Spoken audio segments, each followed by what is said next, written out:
The sun was beginning to dip below the horizon, casting long shadows across the cracked pavement of a busy city street. It was that time of day when people hurried home from work, children played their last games outside before dinner, and shopkeepers closed up their stores. Among them stood Marcus Johnson, a tall, well-dressed man who seemed out of place amidst the chaos. He leaned casually against a lamppost outside a small convenience store, scrolling through his phone while waiting for his ride. Marcus had always been someone who commanded attention without trying. His tailored navy blue suit fit him perfectly, and his polished shoes reflected the fading sunlight.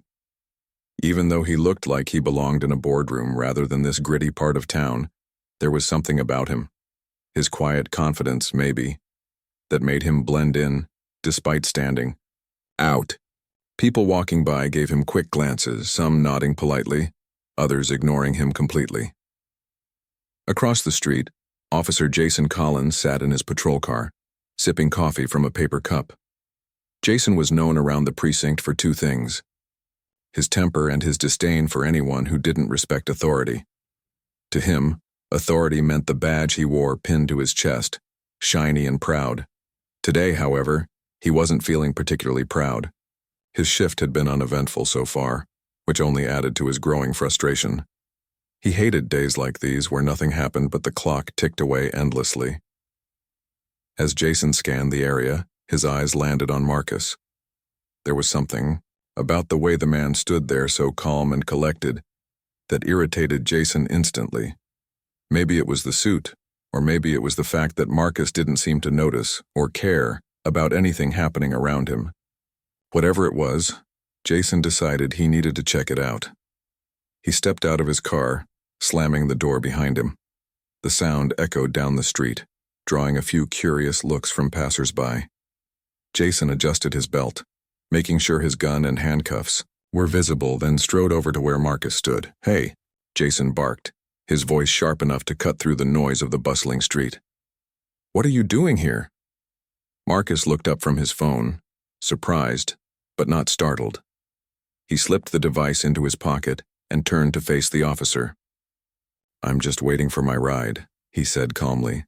His voice was smooth, almost soothing, which only served to annoy Jason further. "Waiting for your ride?" Jason repeated, taking a step closer. "This isn't a bus stop. You can't just loiter around here." "I'm not loitering," Marcus replied, keeping his tone even. "I'm standing outside a public business. Unless there's a law against that now, I don't see why I should move." Jason clenched his jaw. No one talked back to him like that, especially not in this neighborhood. Most people either avoided eye contact or mumbled apologies until he left them alone. But this guy acted like he had nothing to fear. And that made Jason furious. "You think you're better than everyone else, huh?" Jason sneered, pointing a finger at Marcus. "Walking around here like you own the place. Well, let me tell you something. You don't scare me." Marcus raised an eyebrow, unfazed by the outburst. "Officer, I'm not trying to scare anyone. I'm simply minding my own business. If you have a problem with that, perhaps we should take this conversation somewhere more appropriate." The suggestion caught Jason off guard. For a moment, he hesitated, unsure how to respond. Then his pride kicked in, fueling his anger even more. He took another step forward, invading Marcus's personal space. "You want appropriate? Fine. Let me show you what appropriate looks like." Before Marcus could react, Jason spat directly onto his face. The wet glob landed squarely on Marcus's cheek, dripping down toward his jawline. Time seemed to freeze, as everyone within earshot gasped audibly. Some turned away, unable to watch, while others stared in disbelief. For a split second, Jason felt a twisted sense of satisfaction. This would teach the guy a lesson about respecting authority. But as Marcus slowly reached into his pocket for a handkerchief, wiping the spit from his face with deliberate calmness, Jason's bravado began to waver. Something in Marcus's expression, a mixture of disappointment and quiet strength, sent a chill down Jason's spine. Without saying a word, Marcus folded the handkerchief neatly and tucked it back into his pocket. He locked eyes with Jason, his gaze steady and piercing. "Is that all you've got?" he asked softly, his voice carrying a weight that silenced the entire street. Jason opened his mouth to retort, but no words came out. Instead, he watched as Marcus straightened his tie, adjusted his jacket, and walked away with the same composure he'd arrived with. Onlookers parted to let him pass, murmuring amongst themselves as they did so. Back at his patrol car, Jason tried to shake off the uneasy feeling creeping over him. What had just happened? Why hadn't the man fought back or yelled or done something? Normally, situations like these ended with arrests or arguments, not silence. But Marcus had handled everything differently, leaving Jason feeling strangely defeated. Little did Jason know this encounter would haunt him far beyond today. Because Marcus Johnson wasn't just any ordinary citizen. He was someone whose presence in the city carried significance. Someone whose arrival would soon ripple through every corner of the community, including the very department Jason worked for. And as Marcus disappeared around the corner, vanishing into the sea of faces, Jason couldn't shake the nagging thought that he might have just crossed paths with someone far more powerful than himself. Later that evening, Jason sat slumped in his patrol car, replaying the events of the day over and over in his mind. He couldn't stop thinking about the man in the suit, the way he had wiped away the spit without saying a word, the way his eyes seemed to pierce right through Jason's bravado. It made Jason uncomfortable more than he wanted to admit. But what bothered him most was the nagging feeling that something bigger was coming, something he couldn't quite put his finger on. As he drove back toward the precinct, his radio crackled to life. "All units report to HQ immediately," came the voice of Captain Linda Hayes. Her tone was clipped, urgent. Jason frowned. This wasn't normal. Shifts rarely ended early, especially not with such short notice. Something big must have happened. When Jason arrived at the station, the parking lot was already packed with patrol cars. Officers milled about outside, chatting nervously. Some smoked cigarettes, others checked their phones, but everyone shared the same look of confusion. Whatever this meeting was about, no one seemed to know much beyond vague rumors. Inside, the conference room buzzed with low murmurs. Officers filled every seat while those who couldn't find chairs leaned against the walls. Jason slipped into the back row, trying to blend in. He didn't want to draw attention to himself after what had happened earlier. Not yet, anyway. Captain Hayes stood near the podium at the front of the room, her arms crossed tightly over her chest. She looked stressed, her lips pressed into a thin line. When she finally spoke, her voice carried a note of both irritation and resignation.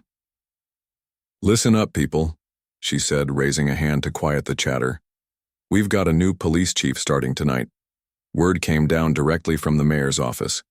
Nobody knows much, but I'm sure you'll all make a good impression." The room erupted into whispers. New police chief in the middle of the week? That wasn't how things usually worked. Speculation flew fast and furious. Was it someone internal? Someone external? Had there been pressure from the community or higher-ups to shake things up? Before anyone could get too far into their theories, the door at the side of the room opened. All heads turned as a tall figure stepped inside. For a moment, silence fell over the crowd like a heavy curtain being drawn shut. It was him, Marcus Johnson. Jason's stomach dropped, his hands clenched, involuntarily into fists as he stared at the man he'd humiliated just hours ago. Now Marcus wore an air of authority that commanded respect. Gone was the casual demeanor from earlier. In its place was a commanding presence that filled the entire room. He walked to the podium with steady steps, his polished shoes clicking softly against the tiled floor. "Good evening," Marcus began, his deep voice cutting through the lingering tension. "My name is Chief Marcus Johnson, and I'll be leading this department moving forward. First, let me say how honored I am to take on this role. I understand the challenges we face, not just as a police force, but as a community. And I believe we can rise to meet them together." He paused, scanning the room. His gaze lingered briefly on Jason, who felt his cheeks burn under the scrutiny. Then Marcus continued, his tone firm but measured. "Change isn't easy, and it won't happen overnight. But if we commit ourselves to accountability, transparency, and mutual respect, I know we can build trust where it's been broken. That starts today." with each of us. The speech went on, covering plans for reform, new policies, and initiatives aimed at improving relations between the department and the public.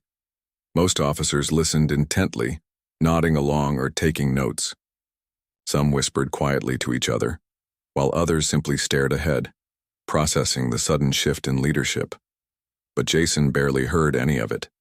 His mind raced with panic. How could this be happening? Of all the people in the city, why did he have to become the new police chief? Jason's chest tightened as he imagined the consequences. Would Marcus fire him? Suspend him? Make an example out of him in front of the entire department? As the meeting wrapped up, Marcus dismissed everyone except for senior staff, instructing them to stay behind for further discussion.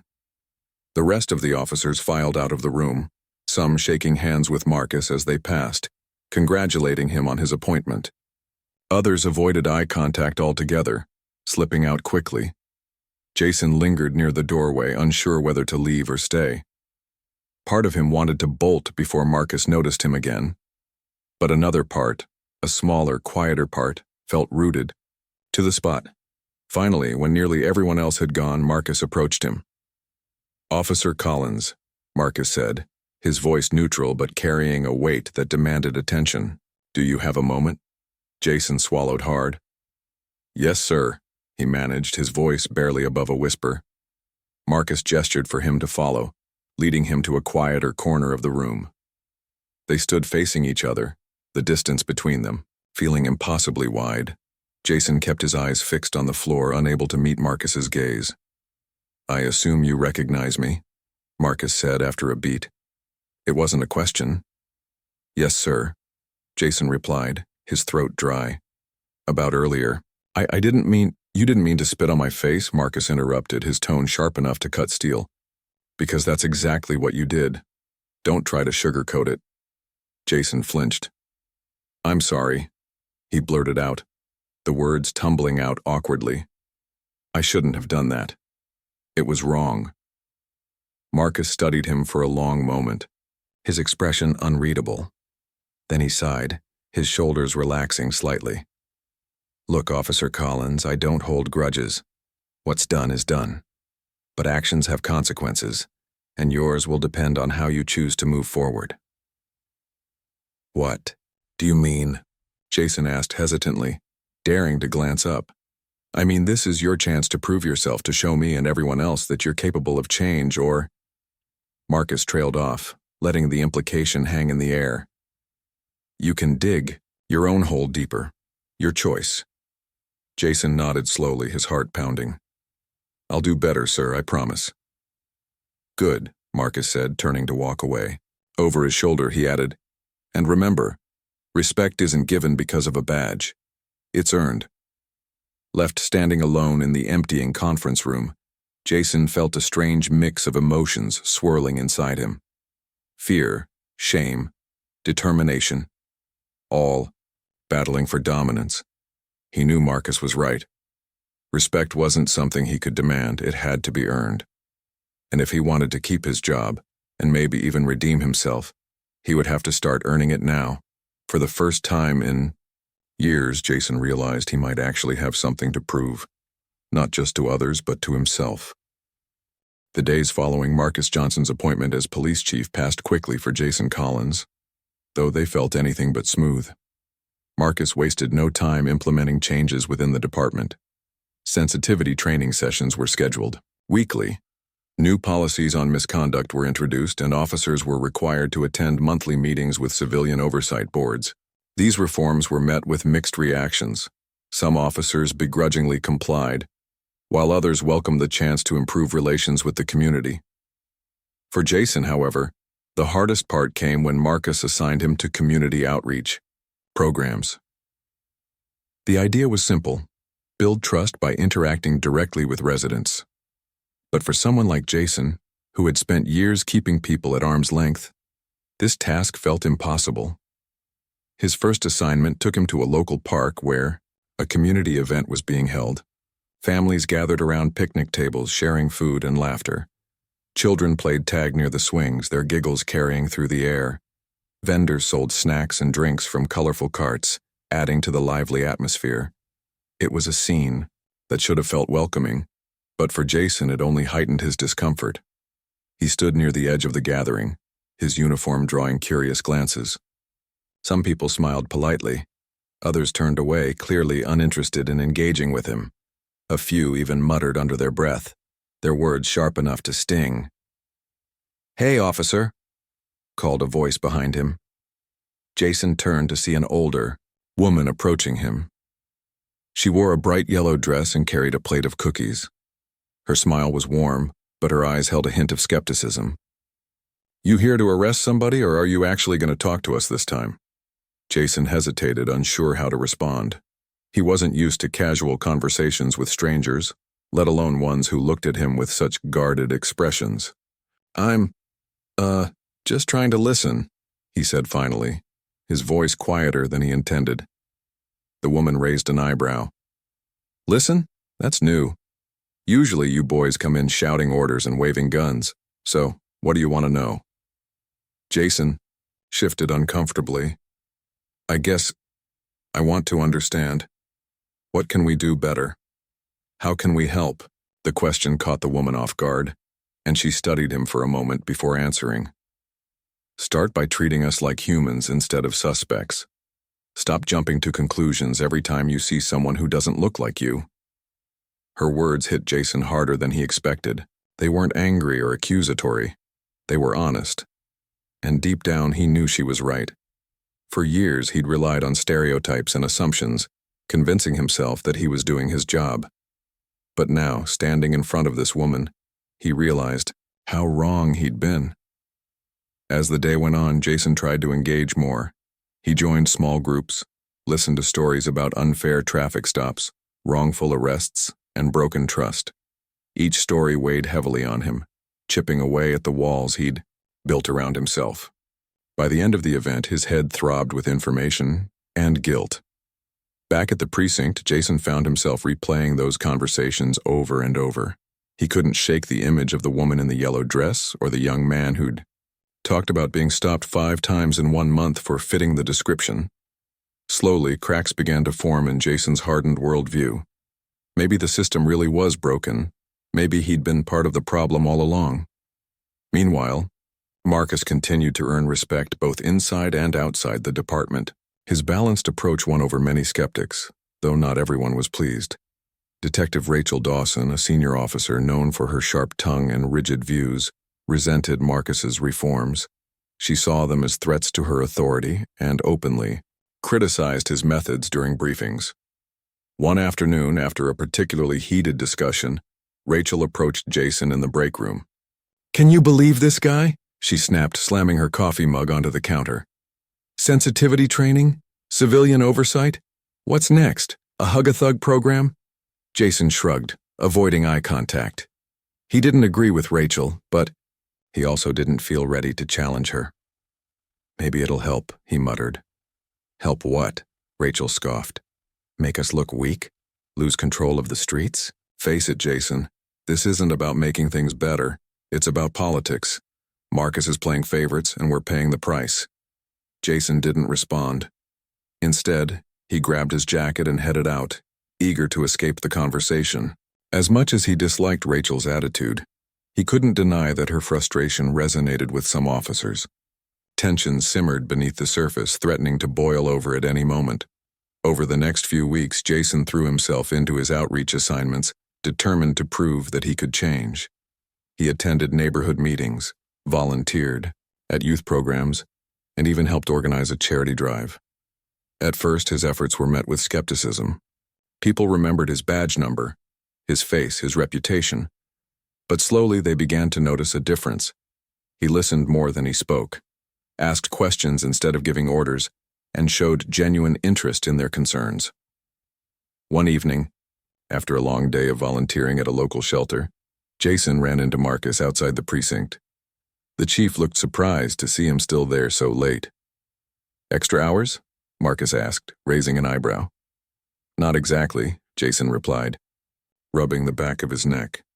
"Just finishing up some stuff." Marcus nodded thoughtfully. I've heard good things about your work in the community. Keep it up. The praise caught Jason off guard. For the first time in months, he felt a flicker of pride, not because of his badge, but because of something he'd actually earned. Thank you, sir, he said quietly. But despite these small victories, challenges remained. Rachel Dawson grew increasingly hostile, determined to undermine Marcus's leadership. She spread rumors among officers, questioned his decisions in public forums, and even leaked misleading information to the press. The tension between her and Marcus became impossible to ignore. Jason noticed the growing rift and found himself torn. On one hand, he understood why Rachel felt threatened. Change was never easy. On the other hand, he couldn't condone her behavior. When he overheard her plotting with another officer to sabotage Marcus's initiatives, he faced a moral dilemma. Should he stay silent and protect his own interests, or risk alienating himself further by speaking out? Late one night, Jason made his decision. He gathered evidence of Rachel's actions, emails, recordings, notes, and presented them to Marcus. Knocking on the chief's office door, he braced himself for whatever came next. "Come in," Marcus called from inside. Jason stepped into the room, closing the door behind him. "Chief," he began, holding out the folder. "I think you need to see this." Marcus took the folder, his expression unreadable as he flipped through its contents. When he finished, he looked up at Jason, his gaze steady. "This is serious," he said finally. "Are you sure about this?" "Yes, sir," Jason replied, his voice firm despite the knot in his stomach. "It's the truth." Marcus leaned back in his chair, studying Jason for a long moment. Then he nodded. "Thank you for coming forward. This takes courage." Jason exhaled, feeling a weight lift off his shoulders. For the first time, he truly believed that maybe, just maybe, he could make amends for his past mistakes. The fallout from Jason's decision to expose Rachel Dawson came faster than anyone expected. Within days, Marcus had gathered enough evidence to confront her directly. He called her into his office late one evening, ensuring they were alone. The room felt smaller than usual, the air thick with tension as Rachel took a seat across from him. "Detective Dawson," Marcus began, placing the folder Jason had given him on the desk between them. "We need to talk." Rachel glanced at the folder but didn't touch it. Her face remained impassive, though her fingers drummed nervously against the armrest of her chair. "About what?" she asked, her tone clipped. "About these." Marcus opened the folder and slid several printed emails and notes toward her. "Care to explain?" Rachel scanned the documents quickly, her jaw tightening with each page. When she finally looked up, her eyes burned with anger. "This is ridiculous," she snapped. "You think I'm going to sit here and let some rookie rat me out? These are baseless accusations." "They're not baseless," Marcus replied calmly, leaning forward slightly. "And you know it. This isn't just about rumors or disagreements. It's about undermining my authority and jeopardizing the department's integrity." Rachel crossed her arms, glaring at him. "Your authority? You've been here less than 2 months, and already you're tearing this place apart. Sensitivity training? Civilian oversight? What's next? Disarming the entire force?" Marcus sighed, shaking his head. "Reform isn't about tearing things down. It's about building something stronger, fairer. But people like you refuse to see that." "People like me?" Rachel shot back, her voice rising. "I've been on this force for 20 years, Chief. Longer than most of these kids wearing badges. I know how things work around here, and I know when someone's playing games." "And what game am I playing exactly?" Marcus asked, his tone still measured but carrying an edge. "The political game," Rachel spat.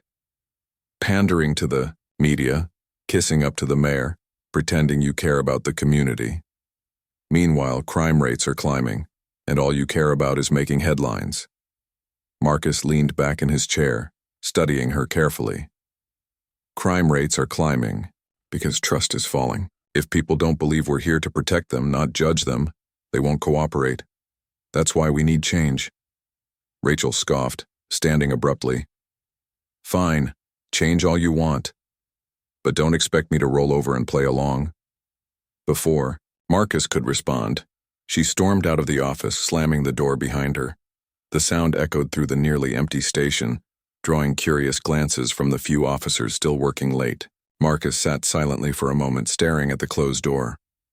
He knew this wouldn't be the end of it. Rachel was too stubborn, too determined to fight back. But he also knew he couldn't let her sabotage his efforts any longer. Word of Rachel's confrontation with Marcus spread quickly among the officers. Some sided with her, muttering about how the department was losing its backbone. Others kept their distance, unwilling to get caught in the crossfire. Jason, meanwhile, found himself under even more scrutiny. Though he hadn't named names when, presenting the evidence, everyone seemed to suspect he was involved. One morning, as Jason arrived at the precinct, he noticed a group of officers huddled near the coffee machine. They fell silent as he approached, their eyes following him warily. He grabbed a cup of coffee without saying a word, trying to ignore the weight of their stares. Later that day, during roll call, Captain Linda Hayes addressed the growing tension, head on. "Listen up," she said, her voice firm. "There's been a lot of talk lately about leadership, loyalty, and reform. Let me make one thing clear. Chief Johnson is in charge, and we will respect that. Anyone who has issues can take it up with me or find another job." Her words silenced the murmurs, at least temporarily. Still, Jason could feel the unease simmering beneath the surface. He knew Rachel wouldn't give up easily, and neither would her allies. The breaking point came sooner than anyone anticipated. A high-profile case rocked the city. A young black teenager named Jamal Carter had been shot during a routine traffic stop. Details were scarce, but early reports suggested the officer involved had mistaken Jamal's phone for a weapon. Protests erupted almost immediately, with hundreds gathering outside the precinct demanding justice. Inside, the mood was chaotic. Reporters swarmed the lobby, shouting questions at anyone who walked by. Officers scrambled to piece together what had happened while Marcus worked tirelessly to manage the situation. He vowed transparency, promising to release body cam footage and conduct a thorough investigation. But Rachel saw an opportunity. Late one night, she leaked false information to a local news outlet, claiming Marcus had withheld critical evidence and mishandled the case. The story blew up overnight, fueling public outrage and shifting blame onto the new chief. By morning, the pressure was unbearable. Calls poured in from the mayor's office, demanding answers. Protesters outside grew, angrier, holding signs that read, "No justice, no peace, and fire Marcus Johnson." Even some officers began questioning whether Marcus was fit to lead. Jason watched it all unfold with a sinking feeling. He knew Rachel was behind the leak. It was too convenient, too calculated, and he knew Marcus needed help clearing his name. But coming forward again would mean putting himself directly in the line of fire. That evening, Jason knocked on Marcus's office door once more. "Chief," he said, stepping inside. "We need to talk." Marcus looked up from his desk, exhausted, but alert. "What is it, Officer Collins?" "It's Rachel," Jason said, closing the door behind him. "She's the one who leaked the story. I overheard her bragging about it to another detective." Marcus frowned, setting down his pen. "Are you sure?" "Yes, sir," Jason replied, his voice steady despite the knot in his stomach. "She thinks she's winning, but she's only making things worse." Marcus nodded slowly, processing the information. After a moment, he stood and walked to the window, looking out at the sea of protesters below. "This isn't just about Rachel," he said quietly. "It's about fear. People are scared of change, so they lash out. But we can't let that stop us." "What do you want me to do?" Jason asked. "Nothing yet," Marcus replied, turning back to face him. "Just keep doing what you've been doing, building trust, showing up, being better. That's how we win this fight." Jason nodded, feeling a renewed sense of purpose. As he left the office, he realized something important. Marcus wasn't just fighting for the department, he was fighting for the future. And for the first time, Jason felt proud to stand beside him. Over the next few days, Marcus released the body cam footage, revealing the truth about the shooting. While the officer involved faced immediate suspension pending further investigation, the transparency helped restore some measure of public confidence. Rachel's scheme unraveled as inconsistencies in her story came to light, forcing her to admit her role in the leak. Though tensions remained high, the tide began to turn. More officers started embracing Marcus's reforms, recognizing the value of accountability and trust. And Jason, once a symbol of everything wrong with policing, became a quiet beacon of hope, a reminder that even those who stray can find their way back. The night after the body cam footage was released, the city felt like it was on fire, both literally and figuratively. Protesters gathered outside the precinct, their chants echoing into the darkness as they demanded justice for Jamal Carter. The air smelled of smoke from burning trash cans and flares carried by the crowd. Signs waved above their heads bearing messages like, "Justice for Jamal, no more lies, and reform now." Inside the precinct, tension crackled like static electricity. Officers moved quickly, preparing for anything, riots, break-ins, or worse. Chief Marcus Johnson stood near the front doors, watching the scene unfold through the glass. His face was drawn, exhaustion etched into every line, but his eyes remained sharp and focused. He knew this moment would define not only his leadership, but also the future of the department, and perhaps the entire community. Jason Collins hovered nearby, unsure what to do. He wanted to help, but he didn't know how. The weight of everything, the protests, Rachel's betrayal, his own past mistakes, pressed down on him heavily. Still, he stayed close to Marcus, ready to assist if needed. "Chief," Captain Linda Hayes said, stepping up beside Marcus. "We can't keep letting them camp out here. It's getting dangerous." Marcus shook his head. "They're not going anywhere until they feel heard, and right now they don't feel heard at all." "What do you suggest we do?" Linda asked, her voice tinged with frustration. "We've got limited resources and morale is already shot." "I'll talk to them," Marcus said firmly. Before Linda could argue, he grabbed a megaphone from a nearby desk and walked toward the entrance. Jason followed instinctively, stopping just behind him as the doors opened. The noise hit them like a wall, shouts, whistles, car horns blaring in solidarity. Marcus stepped onto the top stair, raising the megaphone to his lips. "My name is Chief Marcus Johnson," he began, his deep voice cutting through the din. "I hear you, I see you, and I promise you we will get to the truth." For a moment, the crowd quieted, their attention fixed on him. But then someone shouted, "Where's the officer who did this? Why isn't he in jail?" Marcus lowered the megaphone briefly, taking a breath before responding. "The officer involved has been suspended pending investigation. We are committed to transparency and accountability. You have my word on that." Another voice called out, "How can we trust you? Your people leaked lies about you." Jason flinched, knowing exactly where this accusation came from. Marcus, however, didn't hesitate. "Yes, there were false reports spread about me, but those responsible have been identified and appropriate action is being taken. This is a time for honesty, not division." The crowd murmured among themselves, some nodding in agreement, others still skeptical. One woman pushed her way to the front, holding up her phone. "Then prove it," she yelled. "Show us you mean what you say." Marcus nodded. "Fair enough. Starting tomorrow, I'll hold daily briefings to update everyone on the investigation. Anyone can come. Media, residents, activists. No secrets, just facts." This seemed to satisfy some of the protesters, though others remained defiant. As Marcus stepped back inside, the chants resumed, but the intensity had lessened slightly. Jason watched as Marcus handed the megaphone to an officer and leaned against the wall, rubbing his temples. "You okay, sir?" Jason asked hesitantly. Marcus glanced at him, offering a small smile. "I'm fine, just tired." Jason hesitated, then said, "You handled that well. They listened to you." "They listened tonight," Marcus corrected. "But trust takes more than one speech. We've got a lot of work ahead of us." Over the next few days, Marcus kept his promise. Daily briefings became a routine, drawing large crowds of reporters and residents eager for updates. Each session was raw and unfiltered, with Marcus answering tough questions without sugarcoating the answers.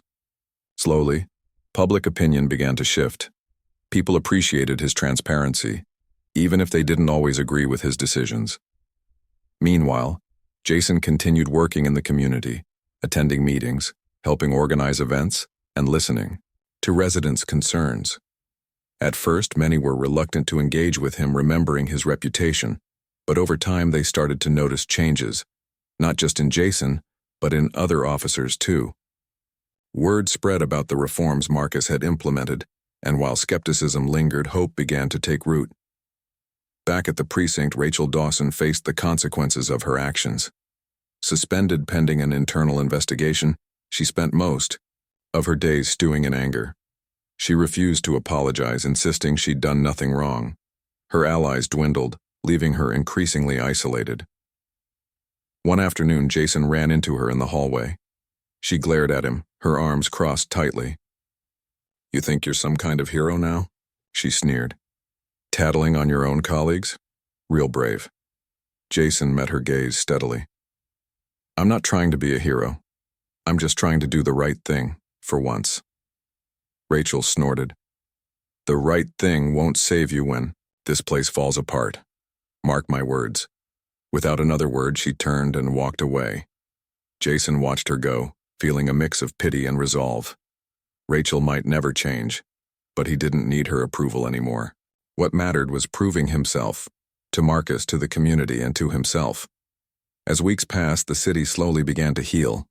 The protests grew smaller, though they never disappeared entirely. Residents and officers alike attended town hall meetings, discussing ways to improve relations and prevent tragedies like Jamal's death from happening again. It wasn't perfect, far from it, but progress was visible. One evening, after a particularly productive meeting, Marcus approached Jason. "Good work today," he said, clapping him lightly on the shoulder. "People are starting to trust you." "Thanks," Jason replied, smiling faintly. "It means a lot coming from you." Marcus studied him for a moment, his expression thoughtful. "You've come a long way since that day outside the convenience store. I'm proud of you." Jason felt a lump rise in his throat.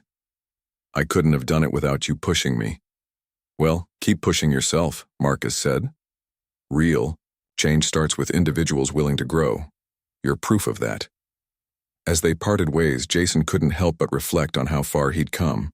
He wasn't the same person who had spat on Marcus Johnson months ago. He was flawed, yes, but he was learning. And for the first time in years, he believed he could make a difference, not because of his badge, but because of the man wearing it. Outside, the city buzzed with life.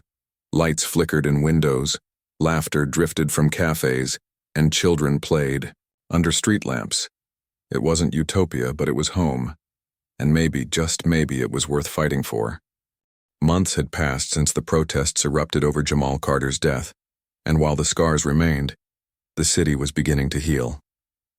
Chief Marcus Johnson's reforms continued to take root, reshaping not just the police department but also its relationship with the community. Officers now attended sensitivity training sessions regularly, participated in neighborhood events, and worked alongside civilians on initiatives aimed at reducing crime and fostering trust. It wasn't perfect. There were still moments of tension, but progress was undeniable.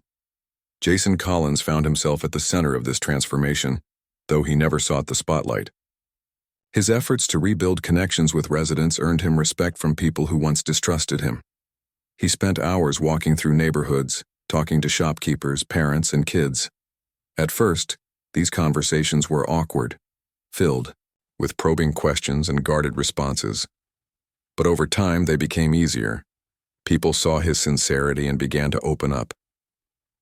One afternoon, as Jason patrolled a quiet residential block, he stopped to speak with Mrs. Thompson, an elderly woman who ran a small bakery. She greeted him warmly, offering him a freshly baked cookie. "You've been good for this neighborhood," she said, her voice kind but firm. "Don't stop what you're doing." Jason smiled, feeling a warmth spread through his chest.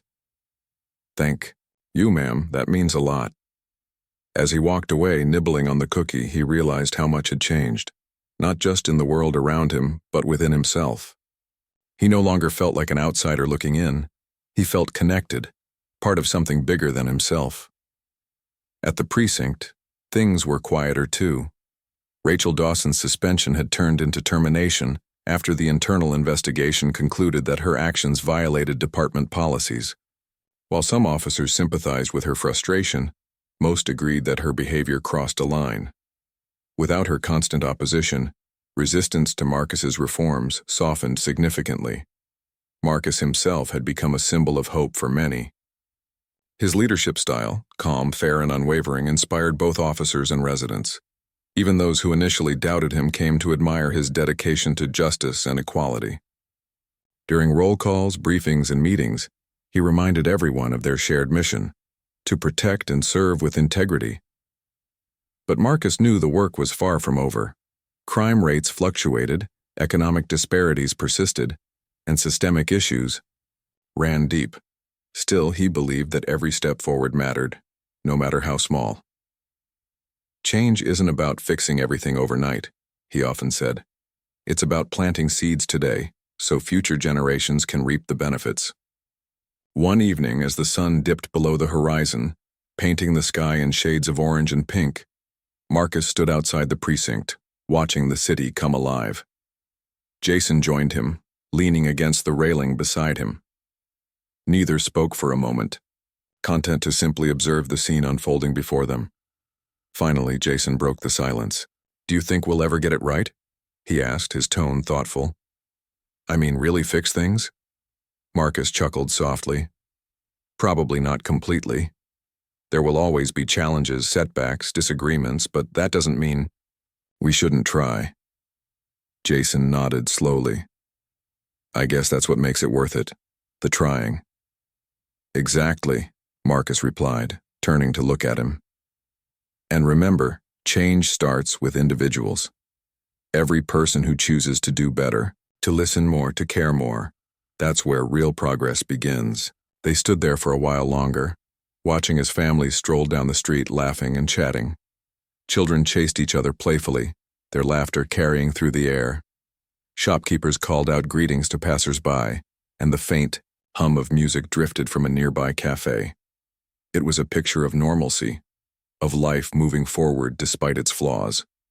For Jason, the moment felt significant. He thought back to the man he used to be, the angry, defensive officer who spat on Marcus without a second thought.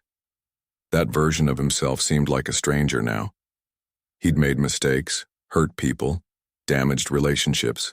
Yet here he was, standing beside the very person he'd wronged, earning his trust and respect. "I owe you a lot," Jason said quietly, glancing at Marcus. "For giving me a second chance, for believing I could change." Marcus smiled, his expression warm. "You didn't need my belief, Jason. You needed your own. And you found it." Jason looked down, embarrassed but grateful. "Still, thank you. I wouldn't be here without you." "You would have gotten here eventually," Marcus replied. "Maybe not as quickly, but you would have. Sometimes all it takes is someone pointing you in the right direction." They fell silent again, letting the sounds of the city wash over them. As the last rays of sunlight disappeared, streetlights flickered on, casting a soft glow over the pavement. Cars drove by, their headlights cutting through the growing darkness. Somewhere in the distance, a dog barked and a child giggled in response. Marcus glanced at his watch and straightened up. "Well, I should head home. Big day tomorrow." "What's happening tomorrow?" Jason asked curiously. "Another town hall meeting," Marcus said with a grin. "Seems like there's always another meeting." Jason laughed, shaking his head. "Guess that's part of the job." "Yeah," Marcus agreed, "but it's a good part. Keeps us grounded." As they parted ways, Jason lingered outside for a few more minutes, reflecting on everything that had happened. He thought about the protests, the reforms, the late-night conversations with residents. He thought about Marcus's steady leadership and the countless lives touched by his vision. Most of all, he thought about his own journey, the anger, the guilt, the redemption. He realized something important. Redemption wasn't about erasing the past.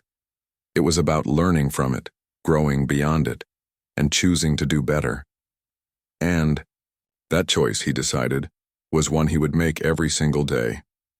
With a final glance at the bustling street, Jason headed toward his patrol car.